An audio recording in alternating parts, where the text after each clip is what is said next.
नमस्कार, मी संस्कृती आणि आपण पाहत आहात नवा मराठा। लोकसभेनंतर राज्यसभेत 12 तासाहून अधिक काळ चाललेल्या चर्चेनंतर गुरुवारी रात्री उशिरा वक्फ दुरुस्ती विधेयकही मंजूर करण्यात आले। विधेयकाच्या बाजूने 128 तर विरोधात 95 मते पडली।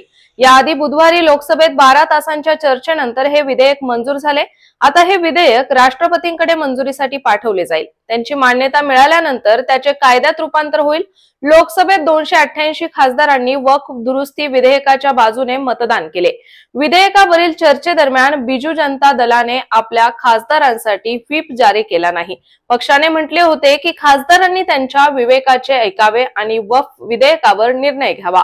तसेच राज्यसभेत वक्फ विधेयकावरील चर्चेला उत्तर देताना अल्पसंख्याक मंत्री किरेन रिजिजू म्हणाले की या ऐतिहासिक विधेयकामुळे एकाही मुस्लिमाचे नुकसान होणार नाही, तर कोट्यावधी गरीब मुस्लिमांना फायदा होईल। विधेयक मंजूर झाल्यानंतर लोक त्याचे स्वागत करतील।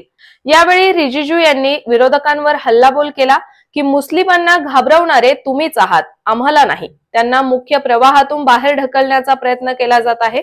तसेच वक्फ मालमत्तेच्या देखभाल आणि व्यवस्थापनातील त्रुटी आणि भ्रष्टाचार दूर करणे हे सरकारचे उद्दिष्ट आहे। जुन्या कायद्यांमध्ये ज्या कमतरता होत्या त्या दूर केल्या पाहिजेत आणि वक्फ बोर्डाची क्षमता सुधारली पाहिजे। वक्फ बोर्डाच्या मालमत्तांच्या व्यवस्थापनात जबाबदारी आणि पारदर्शकता आणली पाहिजे। वक्फची व्याख्या अद्ययावत केली पाहिजे। वक्फ मालमत्तेच्या नोंदणीची प्रक्रिया सुधारली पाहिजे। वक्फ नोंदी मॅनेज करण्यासाठी नवीन तंत्रज्ञानाचा वापर केला पाहिजे। तर अशाच माहितीपूर्ण बातम्यांसाठी चॅनलला सबस्क्राइब नक्की करा।